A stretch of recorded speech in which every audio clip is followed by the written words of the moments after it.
शाश्वत झरणा YouTube channel को समस्त भव्य श्रोता और दर्शक मान हार्दिक स्वागत एवं नमस्कार तथा पवित्र कार्तिक मास तथा पंचुकर हार्दिक शुभेच्छा एवं अभिनंदन।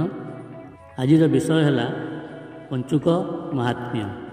शास्त्र कहुई न कार्तिकम समम मासो न कृतेन समम जुगम न वेद सदृशम शास्त्रम न तीर्थ गंगाया समम। तार अर्थ है जे कार्तिक समान कौन मास ना, सत्यजुग समान कौन जुग ना, वेद सदृश कौन शास्त्र ना एवं गंगा समान कौन तीर्थ ना। तेबे पवित्र कार्तिक मासर शुक्लपक्ष एकादशी ठारू शुक्लपक्ष पूर्णिमा पर्यंत पवित्र पंचक भाव पालन करा जाय थाए। याकू महापंचक, बक पंचक, भीष्म पंचक एवं विष्णु पंचक मध्य कहा जाए। जो माने कार्तिक मास सारा हविष्य पालन करि पारंती नहीं से माने ए पंचक रे हविष्य पालन करती। अनेके अँला नवमी आरंभ करी 7 दिन पर्यंत हविष्य करती। यही पवित्र दिन मानक हिंदू माने शुद्ध सात्विक भोजन करती। कहा जाए बक माने मध्य यही 5 दिन आमिष भोजन करती नहीं।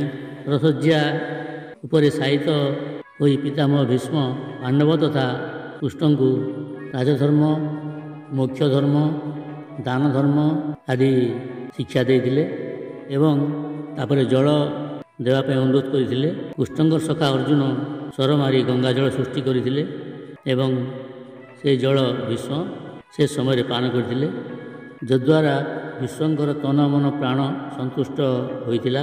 श्रीकृष्ण एथिरे प्रीत होई कहिथिले, हे भीष्म तुमे एही दिन गंगा जल इच्छा करिछ, तेणु जो माने एठारू 5 दिन जाए भीष्म को जलार्घ्य दान करिवे से माने मते ही तृप्त करिवे।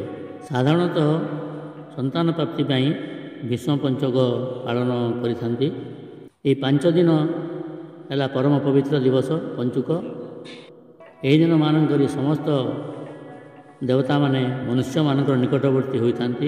विष्णु पूजारे सबु देवता तृप्त होई वर प्रदान करती।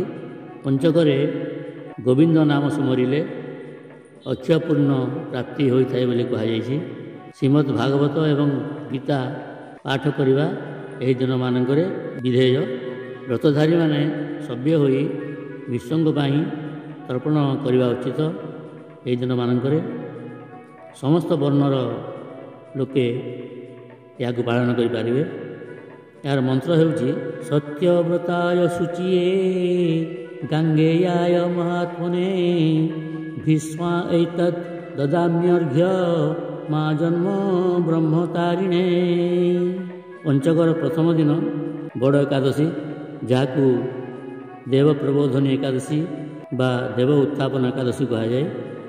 आषाढ़ शुक्लपक्ष एकादशी तिथि रे भगवान विष्णु शंखासुर को मारी। अतः से दिन ठारू भगवान क्षीरसागर में विश्राम करती। चतुर्मास्या समाप्ति पर कार्तिक शुक्ल एकादशी रे से जागृत होती।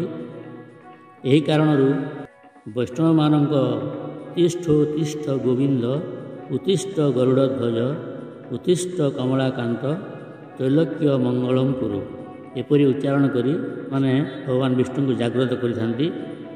द्वापर युगरे गोपी माने ये कृष्णमूर्ति करी कृष्णतुल्य पति प्राप्ति पाई व्रत पालन करुले। से परंपरा एवं मध्य अनुसृत होई रही। तेबे यही पवित्र पंचकरे पंचक अर्थात कपट, कटुवाणी, क्रोध, कलह एवं कुसंग ये सब को संपूर्ण परित्याग करी सात्विक आचरण द्वारा जीवन को सुख और शांतिमय करने उचित। धन्यवाद एवं नमस्कार।